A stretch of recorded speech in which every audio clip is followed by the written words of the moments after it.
مساء الخير عليكم اخوان اخوات، نتمنى تكونوا بخير وعلى خير ويلقاكم هذا الفيديو في احسن الاحوال. اليوم ان شاء الله جيت نشارك معكم بسطيله بالحوت، نتمنى تعجبكم. كما كتشوفوا عندنا هنا جوج ميرانات، شويه ديال الحوت الابيض كالامار، وعندنا هنا العطريه، الكمون، التحميره، الخرقوم، البزار، المليحه، نص معلقه ديال الهريسه، حامضه مصيره، حامضه خضراء، قزبور ومعدنوس، الشعريه الصينيه، لادان فيمي باش نزينو به، الفروماج. نبداو ان شاء الله على بركه الله. الطريقه ديال التحضير، نتمنى يعجبكم هذا الفيديو. كما كتشوفوا معايا عندي كاسرونه دايره فيها الحامض، وغندير فيها شويه ديال الزعتر وشويه د الملحه باش نطيبوا فيها الشعريه الصينيه ديالنا، وعندي الحامض معصور اللي عصرته باش نقادو ان شاء الله الشرموله ديالنا، باش نشرملو الحوت ديالنا. كلشي غيدار في مقله واحده، ما كاين لا موان كتار لا والو، كلشي في مقله واحده ان شاء الله. كما كتشوفوا معنا هنا غنقاد الشرموله، غنجمع كلشي في الهشوار.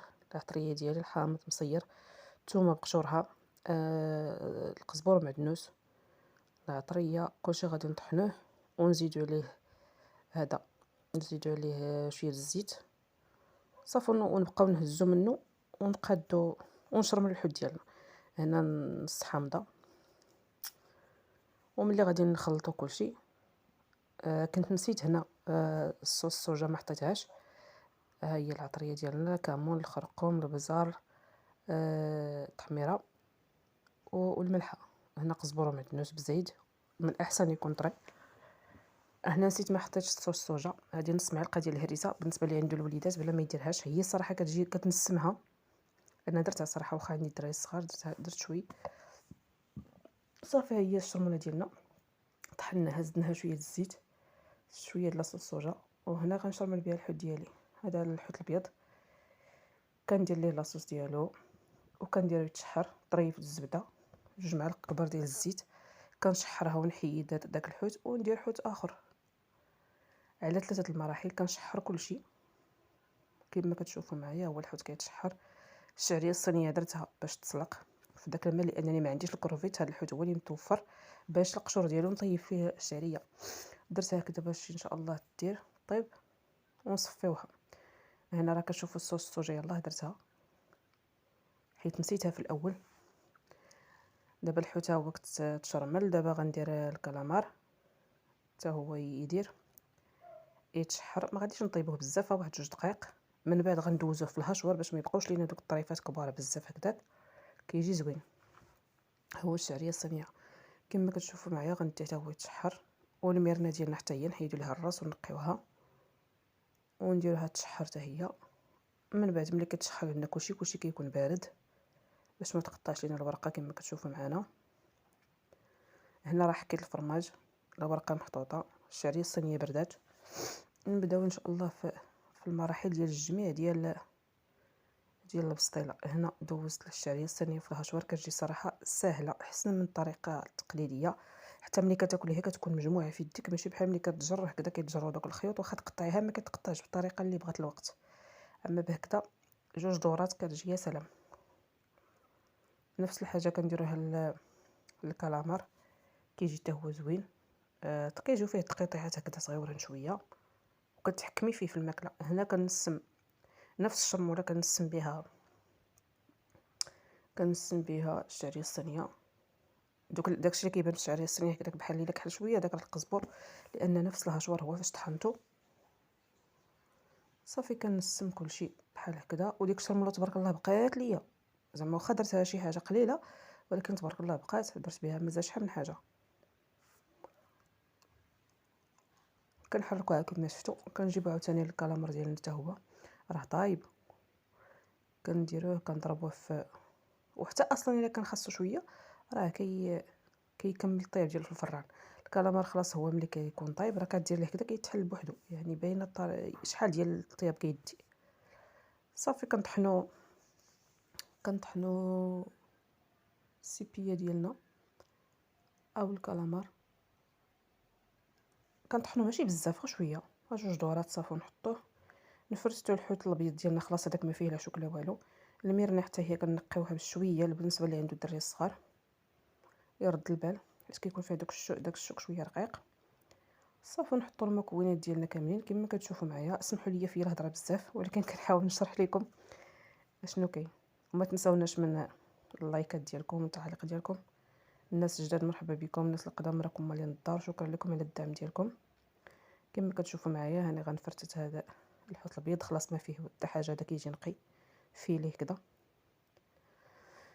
صافي من بعد ملي كنقيو هذا الحوت، ملي كنفرتوه خلاص هذا راه نقي، كندوزو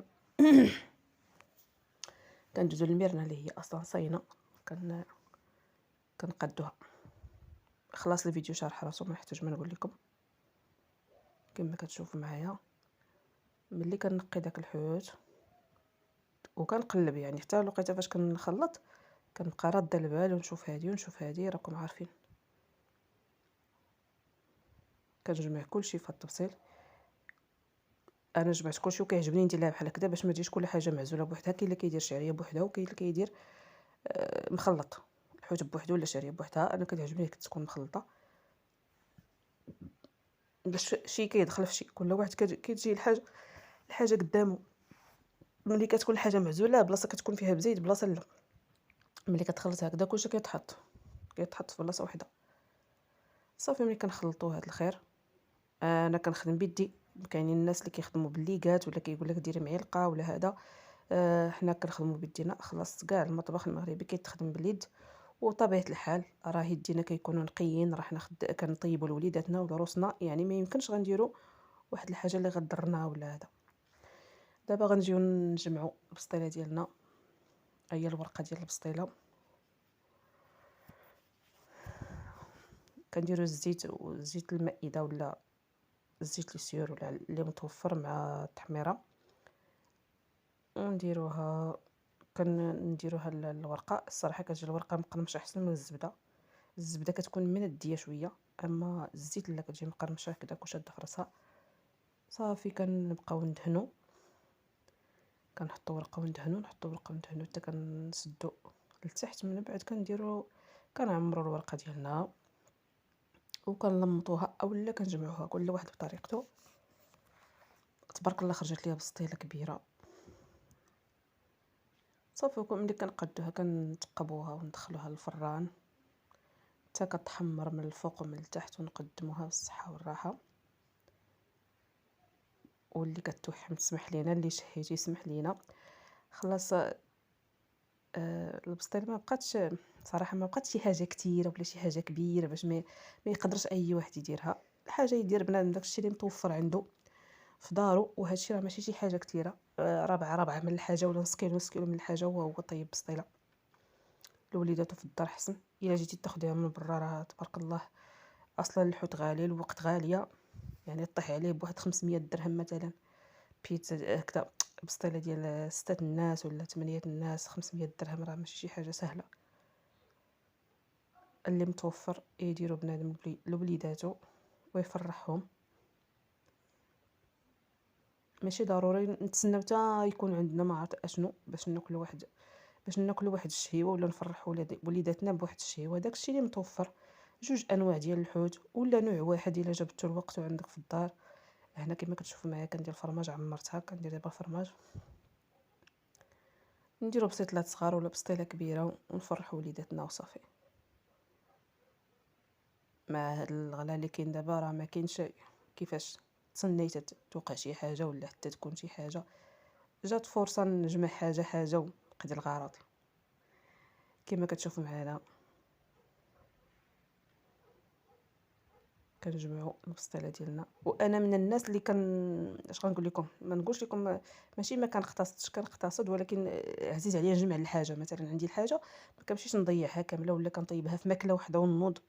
عندي الحاجه بزيد كندير لها بلانها، جمع هادي ودير هادي ونقص هادي وزيد هادي، حتى كندير بها واحد الحاجه اللي بغيتها عجباتني وناكلها بالشهوه ونفرح بها وليداتي حتى هما كيعجبهم الحال.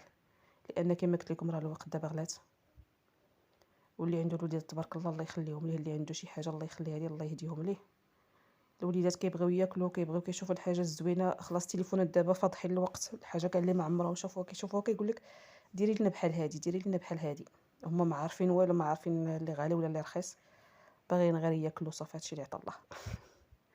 الله ييسر الامور للجميع، الله يجيب الرزق للجميع. نتمنى تعجبكم البسيطله المتواضعه ديالي، الطريقه ديال الطلماط ما تديوش عليها. المهم مجموعه، هذا هو المهم. هنا راه جمعتها، درت ليها واحد وريضه على قد الحال. دابا غادي نثقبها باش ما تفركعش ليا في الفران وندخلها. صراحه حرقتها شويه ولكن ماشي مشكل، المهم هو المذاق. جات بنينه تبارك الله وعجبت الوليدات. نتمنى تعجبكم وما تنسونيش من اللايكات ديالكم. ها هي يا البنات الشكل النهائي ديالها. اسمحوا لي كثرت عليكم الهضره. الشكل النهائي ديالها هو هذا. جات تبارك الله فانه. خلاص تزين، كل واحد كيزين بطريقته وداكشي اللي كيعجبو وداكشي اللي متوفر عنده.